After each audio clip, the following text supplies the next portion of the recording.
Yuk jadi bagian dari dakwah kami.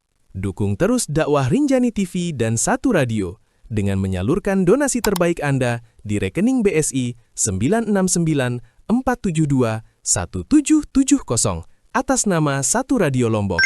Informasi dan konfirmasi donasi di nomor 0819 0786 1110. Jazakumullahu khairan katsiran. ونعوذ بالله من شرور أنفسنا ومن سيئات أعمالنا من يهده الله فلا مضل له ومن يضلل فلا هادي له أشهد أن لا إله إلا الله وحده لا شريك له وأشهد أن محمدا عبده ورسوله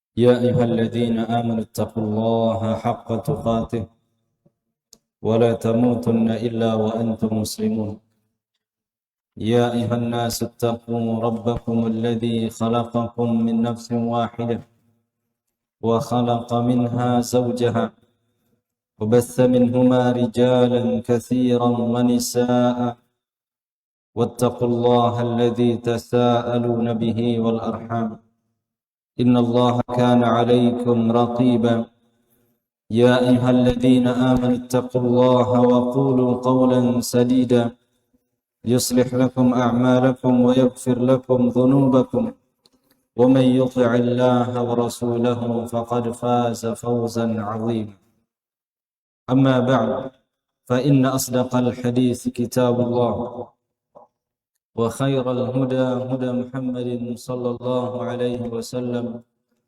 وشر الأمور محدثاتها فإن كل محدثة بدعة وكل بدعة ضلالة وكل ضلالة في النار.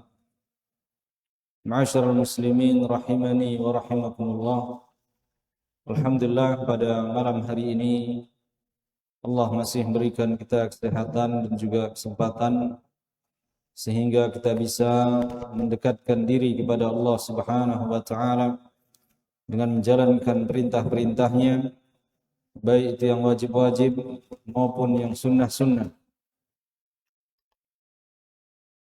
Seperti ibadah yang baru saja kita tunaikan bersama, salatul jamaah, dan dilanjutkan lagi dengan ibadah yang mulia, itu talabul ilmi syar'i, belajar ilmu agama, saling mengingatkan dan saling menasihati dengan ayat-ayat Allah Subhanahu wa taala dan dengan hadis-hadis Rasulullah sallallahu alaihi wasallam. Berhubung Ustaz kita Ustaz Abdullah Husni hafizahullah taala sedang safar, mudah-mudahan Allah berikan kelancaran, maka beliau meminta ana untuk menggantikan jadwal beliau selama beliau bepergian.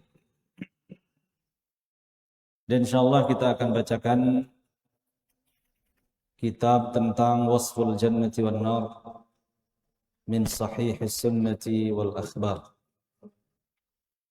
Di pembahasan tentang surga dan neraka melalui hadis-hadis yang sahih atau dalil-dalil yang sahih. Kitab ini ditulis oleh Syekh Dr. Abdussalam Bali hafizahullah ta'ala, Wahid bin Abdussalam Bali. Di beliau menulis pembahasan ini, pendorongnya kata beliau karena banyaknya kitab-kitab yang membahas tentang surga dan neraka namun memuat hadis-hadis yang lemah, hadis-hadis yang palsu, sehingga membahayakan keyakinan kaum muslimin.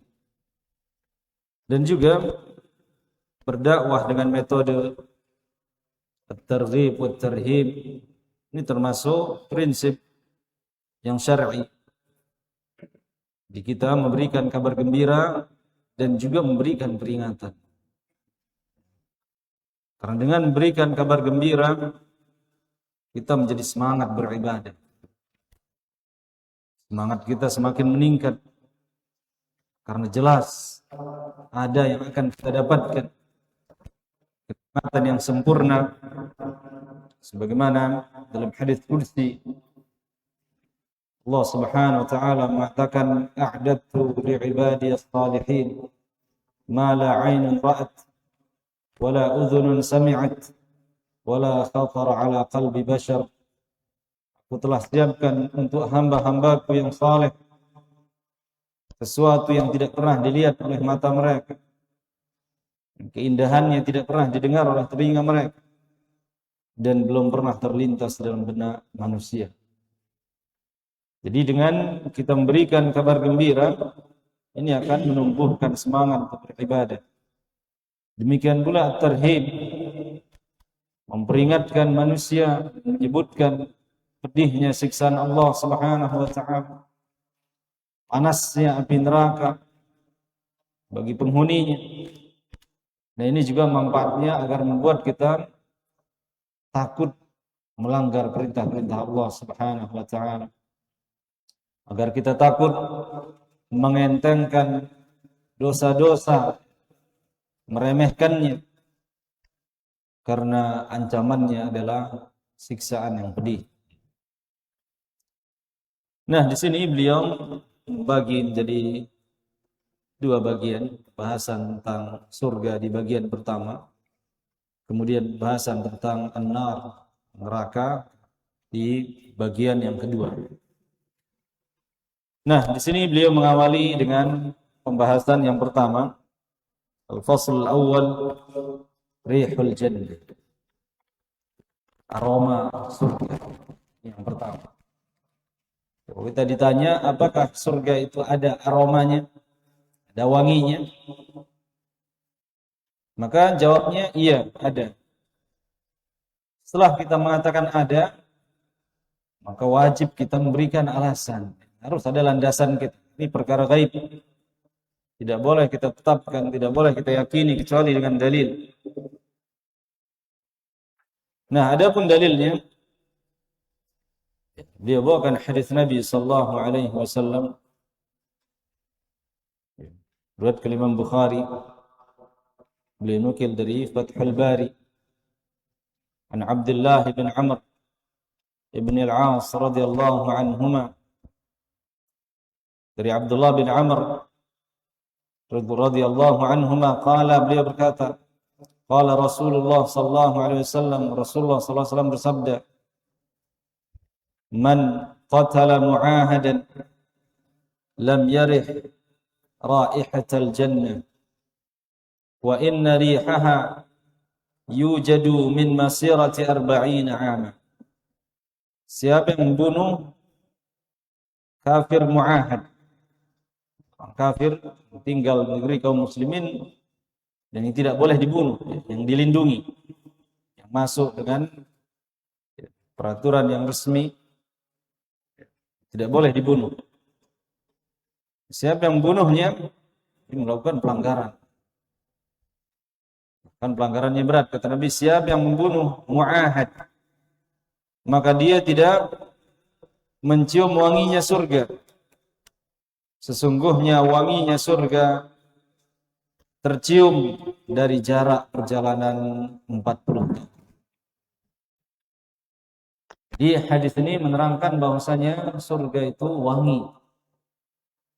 Dan wanginya tidak seperti wangian di dunia yang hanya berjarak beberapa meter.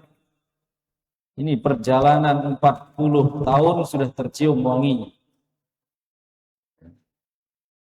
Dan tentu thayyibur raihah, ar-rawaih yadullu ala thayyibil makan. Wanginya surga menunjukkan indahnya tempat tersebut.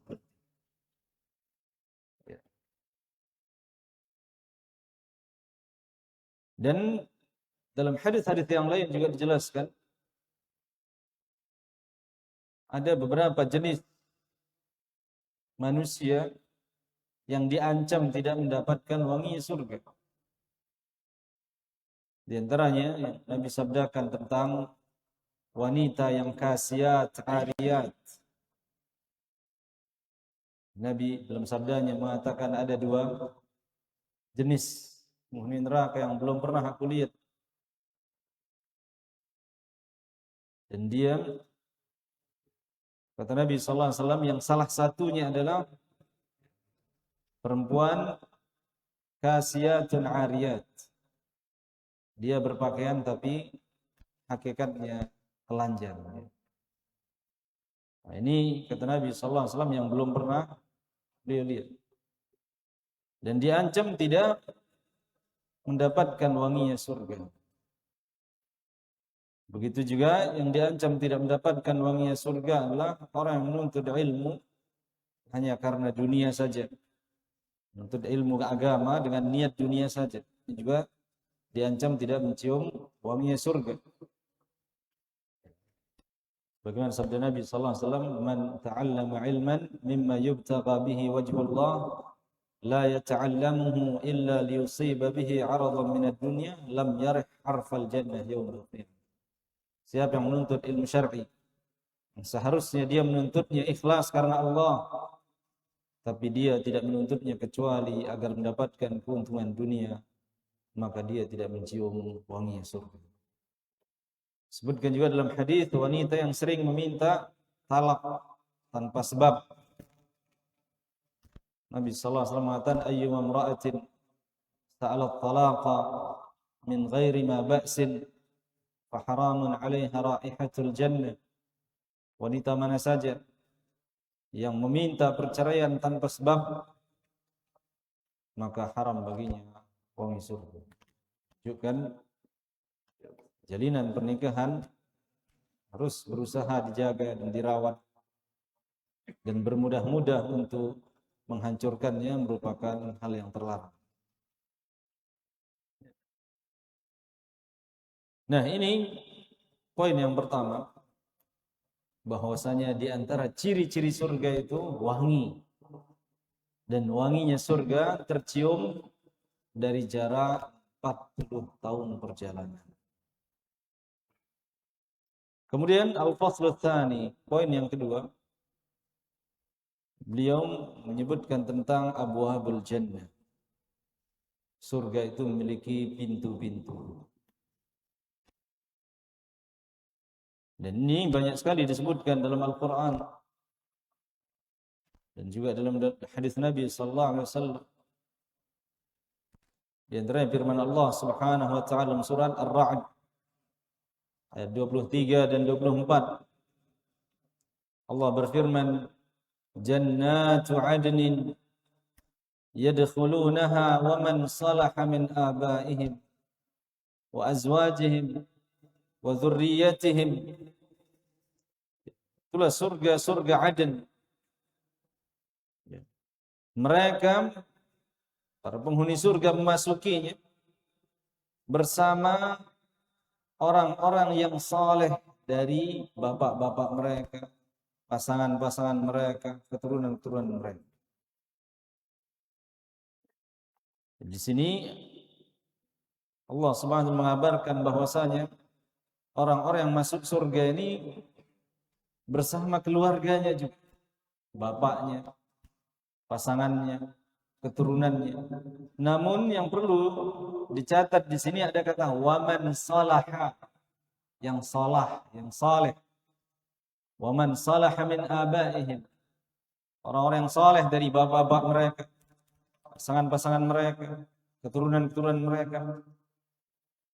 Wal malaikatu yadkhuluna alaihim min kulli bab. Ini syahidnya. Ini yang kita bahas. Dan para malaikat masuk menyambut mereka dari setiap pintu. Pasti ada pintunya. Malaikat menyambut para penghuni surga ini di setiap pintu. Apa kata malaikatnya? Salamun alaikum bima sabartum fa ni'ma uqbad dar. Selamat atas kalian karena sebab kesabaran kalian, dan sungguh ini adalah sebaik-baik tempat tinggal. Kalau kita renungkan ucapan malaikat ini, ada satu kunci untuk masuk surga di situ. Malaikat mengatakan, selamat atas kalian wahai para penghuni surga karena sebab kesabaran kalian. Berarti orang-orang yang masuk surga ini orang yang sabar. sabar dalam ketaatan sampai dia meninggal dunia. Dia terus berusaha taat kepada Allah, baik dalam keadaan susah maupun senang, dalam keadaan sendiri maupun ramai, ya. Dalam setiap keadaan, miskin maupun kaya, ketaatan kepada Allah harus berjalan. Penghambaan diri kita kepada Allah tidak boleh terputus, tidak boleh mengikuti mood kita, mengikuti kondisi ekonomi kita. Tidak. Itu orang yang masuk surga itu. Kata mereka, salamun alaikum bima sabartum. Selamat atas kalian atas sebab kesabaran kalian. Maka kita sabarkan diri kita dengan mengingat surga ini. Ketika kita mulai malas, mulai lelah, mulai lemah, kita mendapatkan ujian, ya, sabar.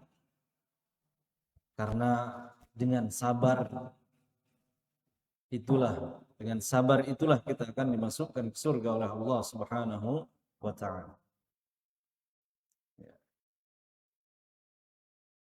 Nah, ini dalil pertama menunjukkan bahwa surga itu memiliki pintu. Nah, ini juga dengan dalil ada pintunya. Kalau sudah ada dalilnya, silahkan kita imani, yakini dan sampaikan. Sudah ada landasannya.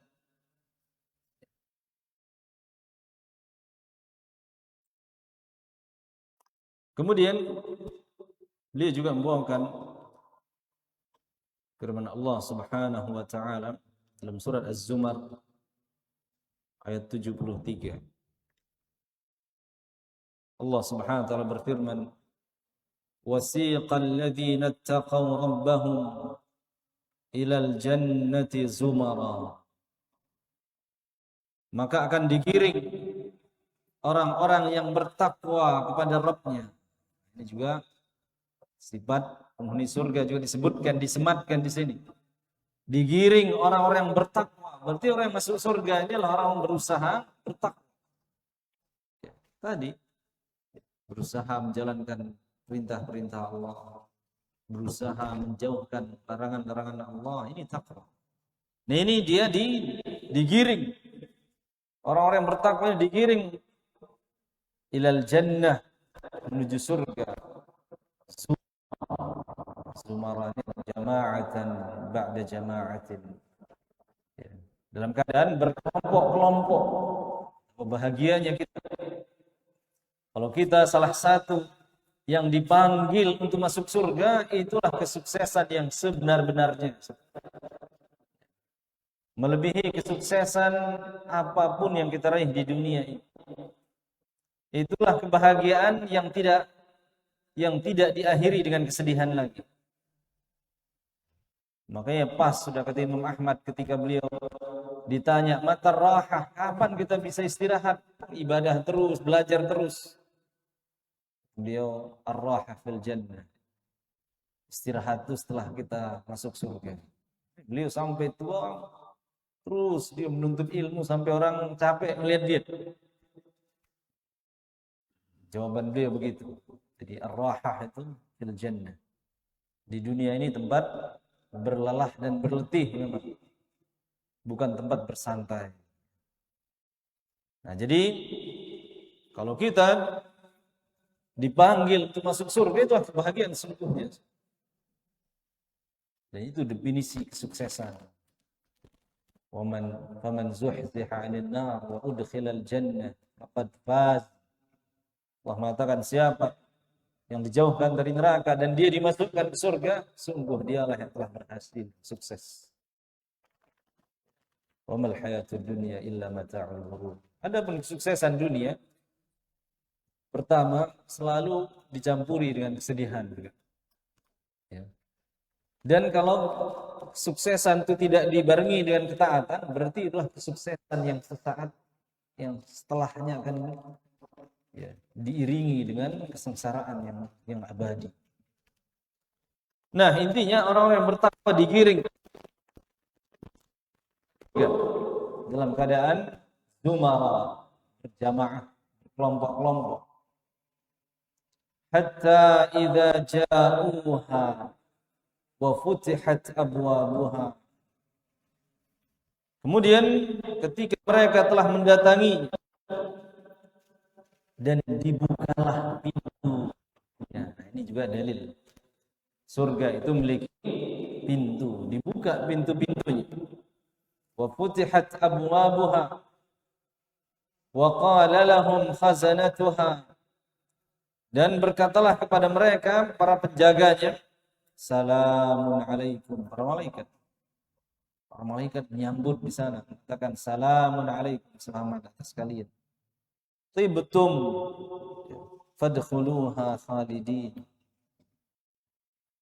Tibtum, kalianlah orang-orang yang dibersihkan, orang yang baik, maka masuklah ke dalamnya khalidin, dalam keadaan kekal.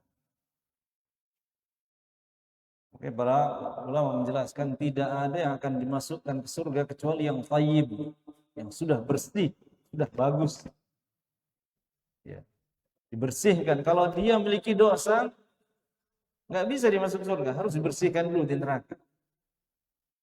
Ya, harus dibersihkan dulu di neraka.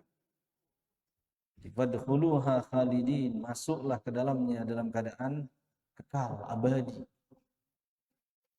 Nah, maka wajar ya, para kaum muslimin, para sahabat yang betul-betul meyakini adanya surga sebagai kenikmatan abadi, sanggup mereka bersusah-susah di dunia untuk mengamankan agamanya.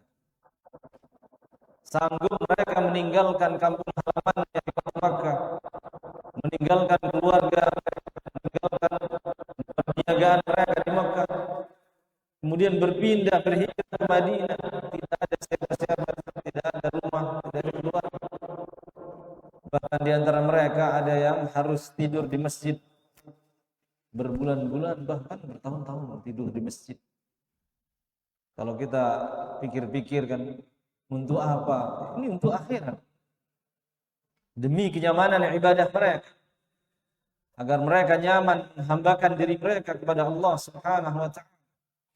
Dan itu juga karena ilmu mereka dan keyakinan mereka bahwasanya pasti dia akan meninggalkan dunia ini, dan dia ingin memastikan meninggal dalam keadaan taat kepada Allah. Itulah yang mereka inginkan. Nah, ini dalil yang kedua bahwasanya surga itu memiliki pintu-pintu, karena ada kata wa futihat abwabuha, dan dibukalah pintu-pintunya. Kemudian beliau bawakan dari hadis sekarang yang menjelaskan surga itu memiliki pintu-pintu. Di antara beliau bawakan di sini adalah keutamaan orang yang bersyahadat la ilaha illallah Muhammadar Rasulullah. Nabi sallallahu alaihi wasallam bersabda, "Man syahida la ilaha illallah wahdahu la syarikalah." Siapa yang bersyahadat dengan syahadat la ilaha illallah wahdahu la syarikalah, wa anna Muhammadan abduhu wa rasuluh. Dua kalimat syahadat berarti. Wa anna Isa abdullah wa rasuluh. Ini juga, dia juga bersaksi Isa itu adalah hamba Allah dan Rasulnya. Nah, ini wajib kita yakini. Sebentar lagi ya, banyak yang akan merayakan, manusia merayakan kelahirannya anak Allah, katanya. Kita tidak boleh terkecoh. Isa Abdullah, hamba Allah. Dan Allah kisahkan kisah yang sungguhnya surat Maryam. Bahkan satu surat dikhususkan dengan nama Ibunda Isa, Maryam, surat Maryam. Yang singkatnya, Isa alaihissalam lahir dari seorang wanita yang taat kepada Allah Subhanahu wa ta'ala. Dan dengan kekuasaan Allah Subhanahu wa ta'ala, ibunya itu Maryam mengandung tanpa memiliki suami. Wa kalimatuhu alqaha ila Maryam. Allah Subhanahu wa taala dengan kalimatnya yang ia berikan kepada Maryam, wa ruhum minhu, dan dari ruh yang Allah Subhanahu wa taala berikan padanya. Jadi ini Isa Abdullah wa rasuluh wa kalimatuhu alqaha ila Maryam wa ruhum minhu. Dan dalam surat Maryam tersebut, kita lanjutkan sedikit. Di situ ketika Maryam sudah melahirkan, dia melahirkan dan dia menggendong putranya, bertemu dengan manusia pada saat itu. Dan tentu ucapan manusia ini beragam, ada yang menyakitkan. Yang intinya Allah sebutkan dalam surat Maryam tersebut, mereka mengatakan, wahai Maryam, ibumu bukan pezina, bapakmu juga orang baik-baik. Kenapa? Maryam berzina. Tapi Maryam di saat itu diperintahkan oleh Allah untuk diam, berpuasa dari berbicara. Nah, yang ingin Anda sampaikan di sini, justru Allah Subhanahu wa taala memberikan mukjizat kepada Nabi Isa sejak dia dalam gendongan dia bisa berbicara. Dan tahukah kita semua, ucapan pertama Nabi Isa di muka bumi ini mengatakan, qala inni Abdullah. Ucapan pertamanya itu adalah, aku adalah Abdullah, hamba Allah. Bukan Ibnullah. Qala inni Abdullah, atani al-kitab, aku diberikan kitab, wa ja'alani nabiyya, aku jadikan nabi. Nah, jadi terlahirnya Nabi Isa tanpa memiliki bapak bukanlah sesuatu yang sulit bagi Allah Subhanahu. Dan bukan pula dijadikan alasan bahwasanya ia berarti anaknya Allah, tidak. Sebagaimana Allah jadikan Nabi Adam tanpa memiliki bapak. Jangan kita klaim Adam juga anaknya Allah. Hawa juga Allah ciptakan tanpa ada unsur ibu. Tidak ada unsur ibu. Allah mampu. Allah mampu menciptakan manusia sesuai dengan kehendak Allah. Proses yang kita ketahui, Allah ciptakan langsung. Jadi intinya, kata Nabi SAW, siapa yang bersyahadat dengan dua kalimat syahadat, dan dia juga bersyahadat Isa adalah hamba Allah, dan dia juga bersaksi surga itu benar adanya, neraka itu benar adanya, adkhalahul jannata ala ma kana minal amal. Allah akan masukkan dia ke surga berapapun amalnya. Dalam riwayat yang lain, min abwabil jannati tsamaniyah ayyuha syaa, dari pintu-pintu surga yang jumlahnya 8, yang mana saja dia inginkan. Utamaan syahadat la ilaha illallah Muhammadur Rasulullah, Isa adalah hamba Allah. Juga persaksian bahwa neraka dan surga itu benar adanya.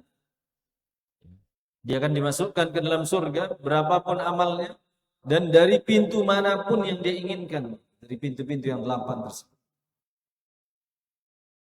Dan juga ada hadis yang sering kita dengar tentang keutamaan istri yang taat kepada suami, juga disebutkan pintu surga di situ.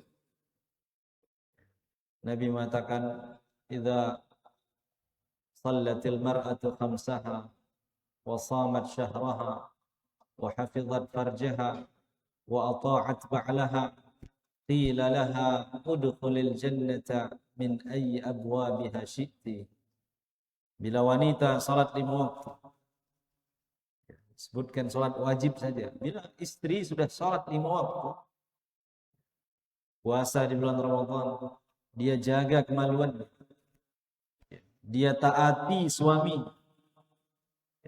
maka akan dipanggil dia nanti, masuklah ke surga, wahai perempuan, melalui pintu mana saja yang kau inginkan. Di sini syahidnya keutamaan at-ta'at ba'da, dia taat kepada suami disandingkan dengan rukun-rukun Islam. Menunjukkan bahwasanya besarnya pahala wanita yang patuh taat kepada suami. Disebutkan di sini melalui pintu mana saja yang dia inginkan. Kan surga memiliki pintu-pintu dan jumlahnya 8.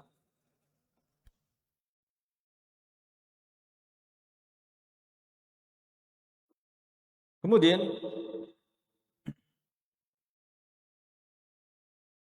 dalam hadis yang lain juga beliau bawakan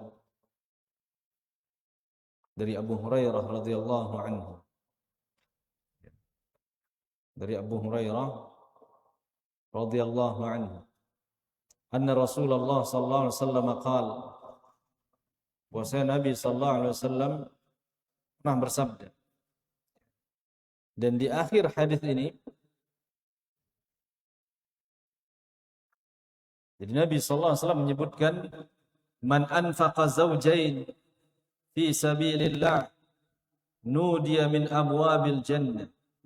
Siapa yang menyedekahkan zaujain, dalam syarah hadis ini disebutkan adalah emas dan perak. Jadi siapa yang berinfak fi sabilillah, emas dan perak di jalan Allah, itu berperang. Orang berperang butuh dana, butuh dia kendaraan, butuh dia senjata, butuh bekal. Nah, orang yang menyiapkan itu semua, yang menyiapkannya, yang memberikan para mujahid di jalan Allah, diberikan dia biaya berupa emas untuk membeli kendaraan, membeli makanan, membeli senjata, maka nudiya min abwabil jannah, dia akan dipanggil dari pintu-pintu surga. Ya. Ini keutamaan sedekah, dia akan dipanggil dari pintu surga. Kemudian faman kana min ahli shalah, siapa yang ahli salat. Ahli salah ini berarti orang yang betul-betul memperhatikan salat. Bukan hanya yang wajib, bahkan yang sunnah-sunnah juga. Yang dikatakan ahlus salah. Du'iya min babis salat. Maka dia dipanggil juga masuk surga melalui pintu salat. Wa man kana min ahlil jihad, siapa yang ahlul jihad, senang berjihad, membela agama Allah Subhanahu wa taala, du'iya min babil jihad, dia juga dipanggil dari pintu jihad. Nah, bertanyalah Abu Bakar. Ya. Bertanyalah Abu Bakar radhiyallahu anhu. Kata beliau, "Fahal yud'a ahadun min tilkal abwab kulliha?" Apakah ada orang dipanggil dari semua pintu-pintu tersebut? 8. Ada bab pintu sedekah, pintu jihad, pintu puasa. Ada enggak orang dipanggil dari semua pintu? Kata Nabi, ada.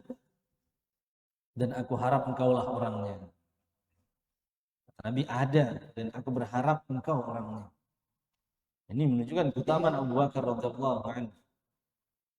Dia salah satu sahabat yang mulia, paling mulia bahkan, yang akan dipanggil dari semua pintu. Semua pintu surga itu dipersilahkan itu. Nah, ini juga dalil bahwasanya surga itu memiliki pintu. Dan banyak lagi hadis yang beliau sampaikan tentang pintu-pintu surga ini. Namun ini sudah mencukupi bagi kita untuk meyakini bahwasanya surga itu memiliki pintu. Kemudian bahasan yang ketiga awwalu man tuftahu lahul jannah. Manusia pertama yang akan dibukakan pintu untuknya. Dari Anas bin Malik radhiyallahu anhu, qala Rasulullah sallallahu alaihi wasallam, Rasulullah bersabda, ana aktsarun nasi tab'an yaumal qiyamah. Aku adalah manusia yang paling banyak pengikutnya pada hari kiamat. Nabi senang dan berbangga dengan banyaknya umatnya. Umat Nabi Muhammad sampai hari kiamat. Dan semua suku, semua manusia yang ada di seluruh dunia ini. Karena Nabi SAW diutus kepada seluruh manusia. Beda dengan Nabi sebelumnya. Hanya diutus untuk kaumnya saja. Nabi diutus pada jin dan manusia. Nabi SAW paling banyak mengikuti. Dan Nabi berbangga. Dan menyuruh umatnya untuk memiliki keturunan yang banyak. Nabi mengatakan, tazawwajul walud wal wadud, fa inni mukatsirum bikumul umama yaumal qiyamah. Nikahilah wanita yang penyayang dan yang subur, karena aku akan berbangga dengan banyaknya umatku pada hari kiamat. Jadi orang yang memiliki banyak keturunan, dia sedang berusaha membahagiakan nabinya, Nabi Muhammad sallallahu alaihi wasallam. Jadi kata Nabi, aku adalah orang yang paling banyak mengikut kepada hari kiamat. Wa ana awwalu man yaqra'u babal jannah. Dan akulah manusia yang paling pertama mengetuk pintu surga. Hadis ini riwayat Muslim. Yang paling pertama Nabi Muhammad sallallahu alaihi wasallam. Menunjukkan keutamaan Nabi Muhammad dari seluruh manusia. Seperti tadi, keistimewaan beliau saja sebagai nabi ini tidak dimiliki oleh nabi-nabi sebelumnya. Kemudian beliau juga bawakan hadis masih dari Anas bin Malik radhiyallahu an. Rasulullah sallallahu alaihi wasallam bersabda, "Ati babal jannah yaumal qiyamah." Kelak aku akan mendatangi pintu surga. Fa astabtihu. Lalu aku minta dibukakan. Fa yaqulul khazin man anta. Penjaganya bertanya, siapakah kamu? Fa'aqul Muhammad. Mengatakan Muhammad.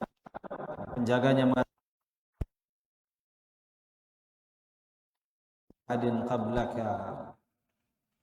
Sama kata penjaganya, engkaulah orang yang aku diperintahkan untuk membuka pintu surga ini. Aku tidak boleh membukanya pada siapa. Jadi Nabi SAW hamba atau manusia yang paling pertama yang akan membuka pintu surga itu. Kemudian bab berikutnya al-faslur rabi'. Di sini jelaskan ya. Sekarang dari kalangan umat dia, siapa yang paling pertama masuk surga? Umat dia ini banyak. Tingkatannya juga berbeda-beda.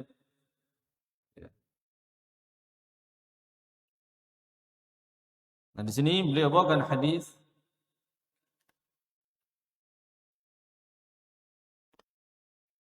riwayat Imam At-Tirmidzi an Abi Hurairah radhiyallahu anhu anna Rasulullah sallallahu alaihi wasallam qala Rasulullah sallallahu bersabda, yadkhulu fuqara'ul muslimin al-jannah qabla al-aghniya bi nisfi yawm wa huwa 500 'am.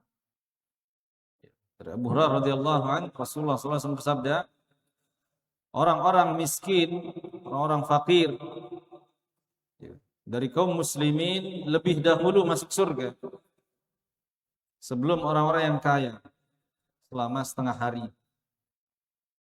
Setengah hari di akhirat setara dengan 500 tahun di dunia. Namun ada yang bertanya, berarti apakah lebih mulia orang miskin dibanding orang kaya? Ya. Bukankah para sahabat banyak orang kaya juga? Maka para ulama menjawab, kedudukan di surga ditentukan oleh tingkat ketakwaan. Jadi miskin dan kaya yang menentukan kemuliaan mereka adalah ketakwaannya kepada Allah Subhanahu wa taala.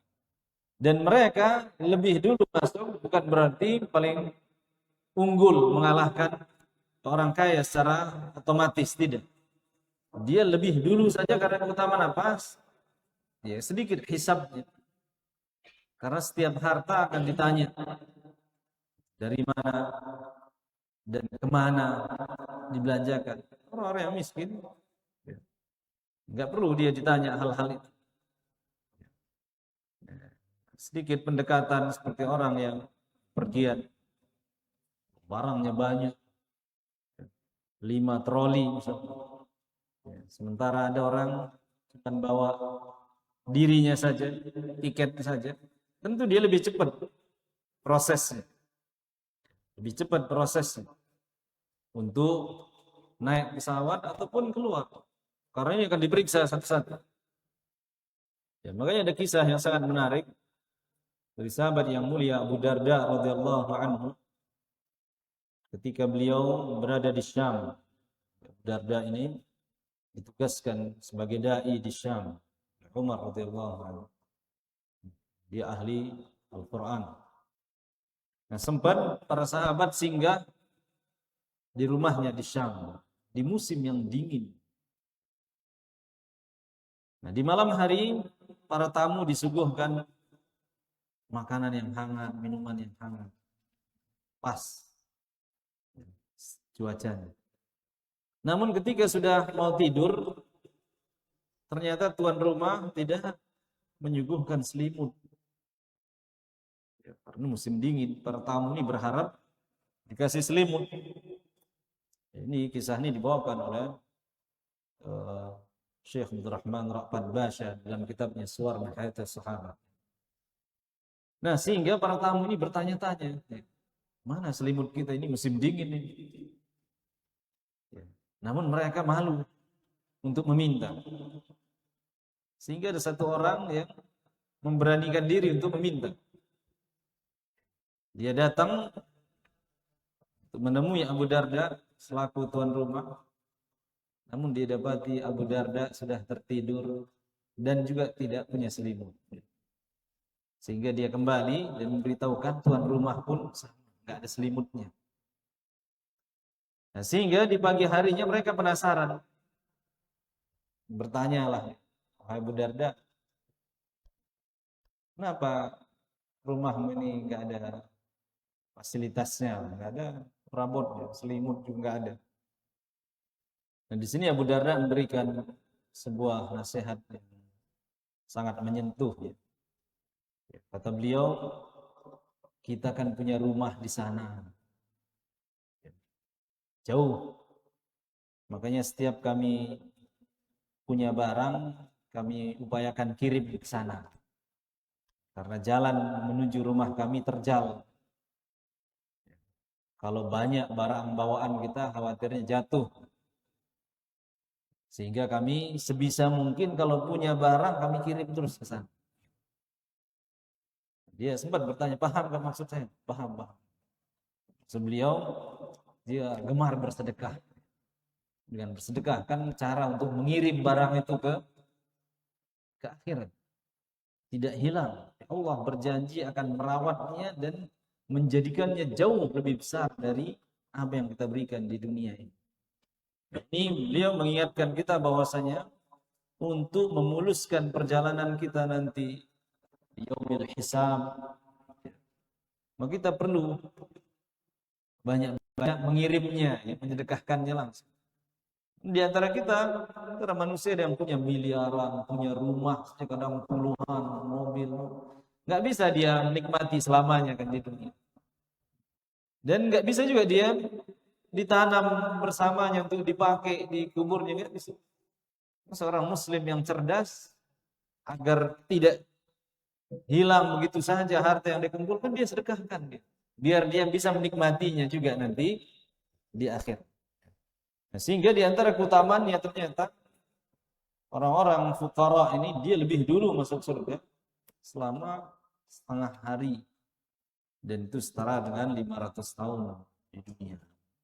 Namun tetap kedudukan di surga ya tetap tergantung dengan ketakwaan pada Allah Subhanahu wa taala. Sudah azan ya? Sudah masuk. Ya kita azan dulu.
Ya alhamdulillah wassalatu wassalamu ala Rasulullah wa ala alihi wa sahbihi wa ala amma ba'du.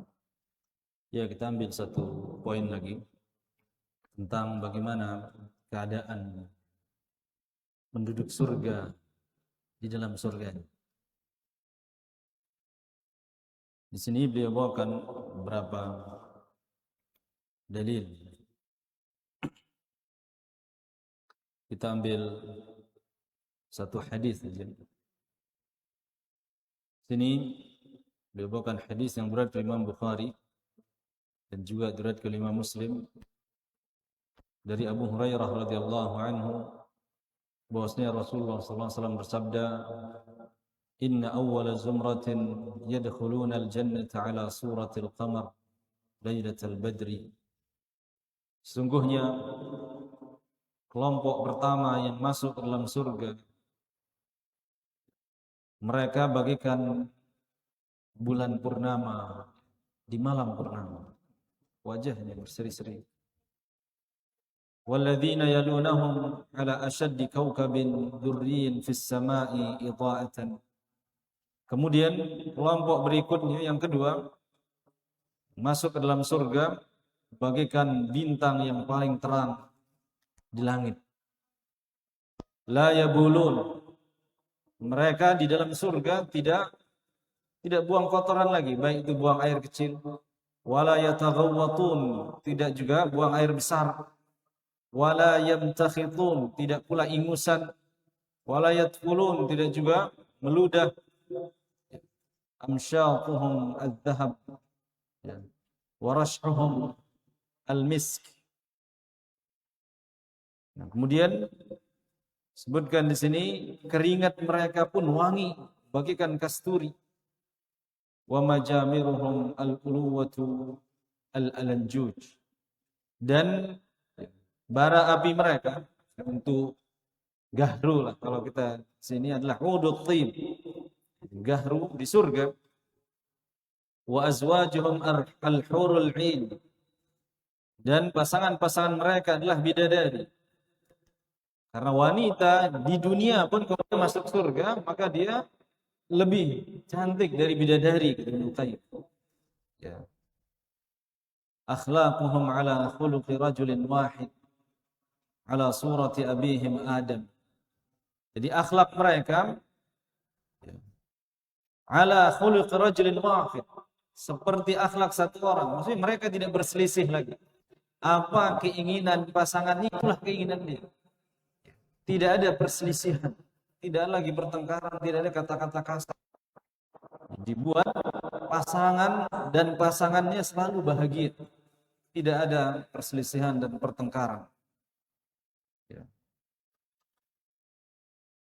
Jadi di akhir hadis ini disebut la ikhtilaf bainahum, tidak ada lagi perselisihan. Wala tabaghud, tidak ada kebencian. Qulubuhum qalbu rajulin wahid, hati mereka layaknya hati satu orang. Jadi nggak ada yang khawatir ya, bertengkar, saling benci. Sehingga nggak perlu lagi ada ibu-ibu yang nanya, boleh nggak saya berdoa kalau saya masuk surga, suami saya jangan sama saya lagi. Ya, dia kira mungkin masih menyebalkan suaminya di sana. Tidak.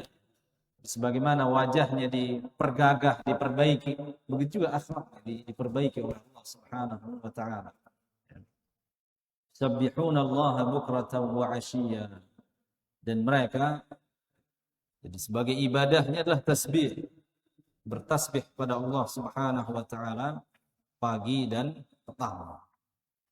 Ya, ini semua menunjukkan bahwasanya orang-orang yang telah dimasukkan ke surga oleh Allah Subhanahu wa taala, kebahagiaan yang didapatkan adalah kebahagiaan yang murni tanpa dicampuri kesedihan sedikit, tanpa disertai rasa khawatir sedikit. Allah juga mengatakan, udkhulul jannata la khaufun 'alaikum wa la antum tahzanun. Masuklah surga, tidak ada lagi rasa khawatir, tidak ada lagi rasa takut, tidak ada. Kesedihan itu enggak ada. Ya. Yang dia makan sempurna enaknya, yang dia minum sempurna, yang dia pandang sempurna keindahannya. Pakaian yang dia kenakan sempurna indahnya. Ya. Teman, tempat yang menemaninya tinggal juga sempurna akhlaknya. Istana sempurna, semuanya sempurna. Sehingga kalau kita mulai lelah beribadah, ingatlah surga. Pasti ya, semua kita akan meninggal dunia dan hanya dua tempat kembali, surga atau neraka. Nah, inilah dia mungkin beberapa poin tentang gambaran-gambaran surga dari dalil-dalil yang sahih, baik dari Al-Quran maupun dari hadis. Mudah-mudahan bisa kita lanjutkan ke poin-poin berikutnya di kesempatan yang akan datang insyaallah ta'ala. Dan inilah mungkin yang bisa kita sampaikan. Sebelum kita tutup, kalau ada yang bertanya kita persilahkan. Wah, ada yang bertanya, Bapak? Iya.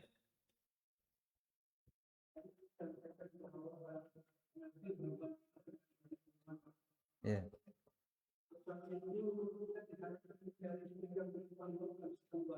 Iya. Kondisi hari ini, kalau kita sudah bagaimana, kondisi yang dikeluarkan, masuk di keluarga tidak bagaimana? Iya. Iya. Tadi Nabi sebutkan, Nabi berbangga dengan banyaknya umatnya dan bahkan menyuruh kita memilih wanita yang subur. Bagaimana kemudian kata beliau dengan biayanya, banyak anak kan banyak biaya mahal.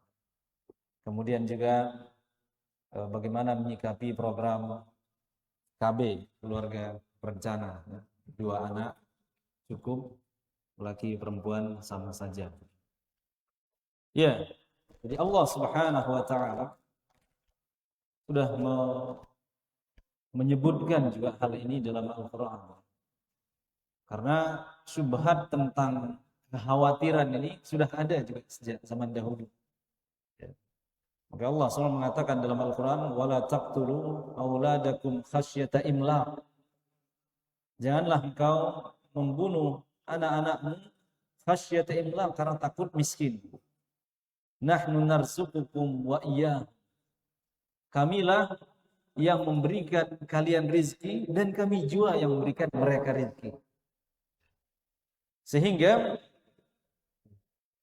apa yang Allah perintahkan pasti itulah yang terbaik. Apa yang Rasul perintahkan itulah yang maslahat. Allah perintahkan adalah memperbanyak keturunan. Itu yang terbaik. Sementara yang menakut-nakuti kita justru adalah syaitan. Asy-syaitanu ya'idukumul faqra. Allah, asy-syaitan menakut-nakutimu tentang kefakiran.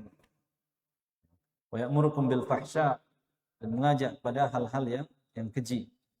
Nah, sehingga anjuran ini tetap berlaku.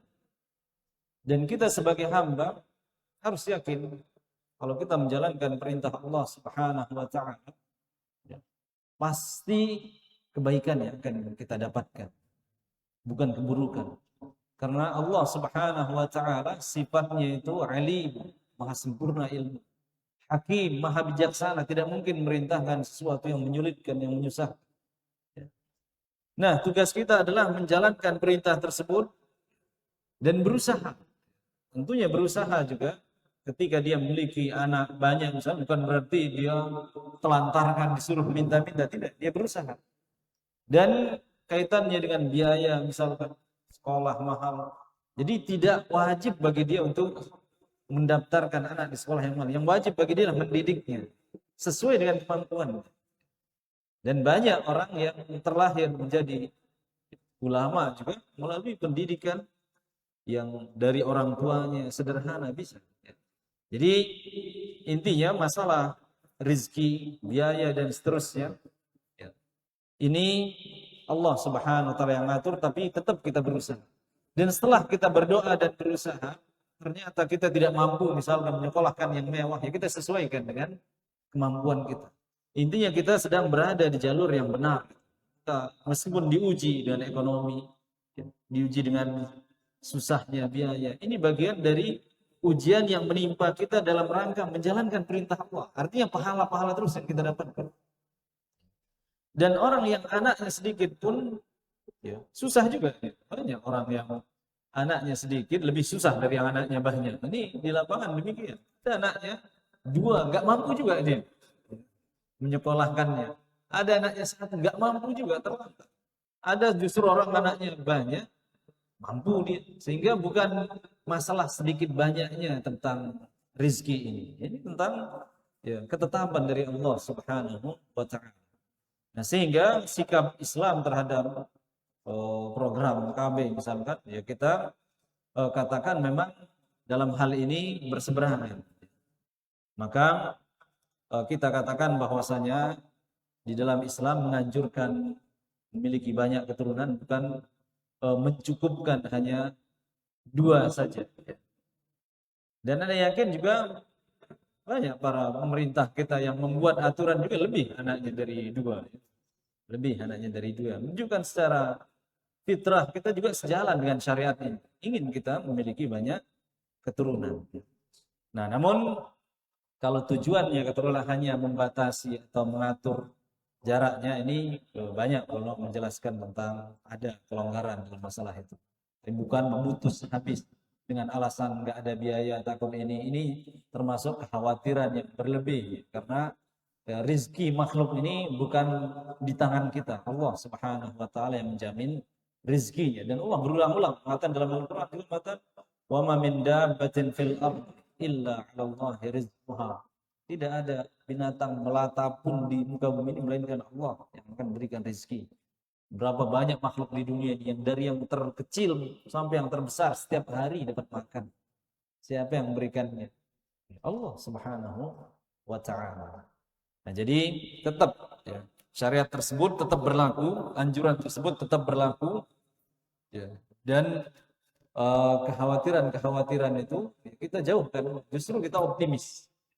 Berusaha optimis, tafaul, berusaha optimis dan tentunya berdoa dan berusaha agar Allah Subhanahu wa taala memudahkan kita untuk menghidupi atau menafkahi istri dan keturunan kita yang banyak tersebut.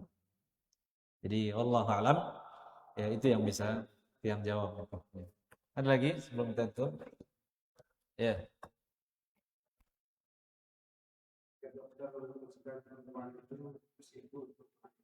Ya.